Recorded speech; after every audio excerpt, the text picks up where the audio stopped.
स्वतःच्या कुटुंबासाठी ऊर्जा वाचवा. आपण रात्रंदिवस रक्ताचं पाणी कशासाठी करतो? अर्थातच आपल्या कुटुंबासाठी, मुलांच्या उज्ज्वल भविष्यासाठी. पण आपण ऑफिसमध्ये आपली संपूर्ण ऊर्जा खर्च करतो आणि जेव्हा घरी येतो तेव्हा आपल्या कुटुंबाला देण्यासाठी आपल्याकडे फक्त उरलेला थकवा आणि चिडचिड असते. ही आजच्या काळातील सर्वात मोठी शोकांतिका आहे. जर ज्यांच्यासाठी तुम्ही कमवताय त्यांच्यासाठीच तुमच्याकडे ऊर्जा उरत नसेल तर त्या कमावलेल्या पैशांचा काय उपयोग? घरी आल्यावर होणारा संताप हा कामाच्या लोडमुळे नसून तुमच्या लो एनर्जीमुळे असतो. घरात लहान मुलं असतात ज्यांची ऊर्जा कधीच संपत नाही.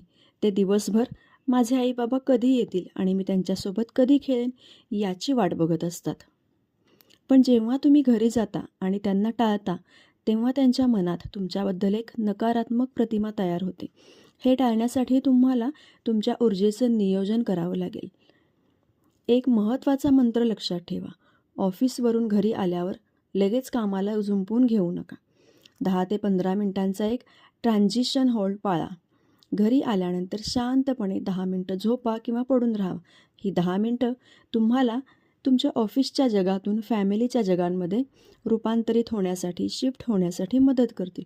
त्यामुळे तुमच्यातील चिडचिड कमी होईल आणि तुम्ही मुलांच्या खेळात, जोडीदाराच्या संवादात आनंदाने सहभागी होऊ शकाल. नातेसंबंध सुधारण्याचे एक प्रभावी तंत्र म्हणजे पॉवर देणे होय. गिव्हिंग पॉवर एक सुंदर उदाहरण आहे. आई जेव्हा म्हणते मी जाऊ का, तेव्हा ती खरं तर परवानगी मागत नसते, तर ती समोरच्याला महत्त्व देत असते. जेव्हा तुम्ही घरात कोणाला तरी प्रश्नार्थक विचारता तेव्हा तुम्ही त्यांना निर्णय घेण्याची शक्ती देता. त्यामुळे समोरच्या व्यक्तीला स्पेशल वाटतं आणि घरातील वातावरण हे अधिक सकारात्मक होतं. अधिकारापेक्षा आदराने नाती जास्त घट्ट होतात. संवादातील सातत्य म्हणजेच कन्सिस्टन्सी हे नात्याचं इंधन आहे. महिन्याभरात एकदा तासभर बोलण्यापेक्षा रोज फक्त 5 मिनिटे मनमोकळेपणानं बोलणं जास्त प्रभावी ठरतं. जसं झाडाला रोज थोडं थोडं पाणी हवं असतं तसंच नात्यांनाही रोजच्या थोड्या ऊर्जेची गरज असते. ऑफिसच्या टेन्शनचा कचरा घरात न आणता पॉवर नॅपच्या मदतीने स्वतःला रिफ्रेश करून घरी प्रवेश करणे हेच सुखी आणि समाधानी कुटुंबाचे रहस्य आहे. लक्षात ठेवा, लोक तुमचा पगार विचारतील पण तुम्ही सुखी आहात का हे कोणीच विचारणार नाही. तुमचं सुख तुमच्या कुटुंबाच्या हसण्यात दडलेलं आहे. तुमच्या यशाची व्याख्या केवळ बँक बॅलन्स नसावी तर संध्याकाळी तुमच्या घरी परतल्यावर तुमच्या मुलांच्या डोळ्यात दिसणारा आनंदही असायला हवा.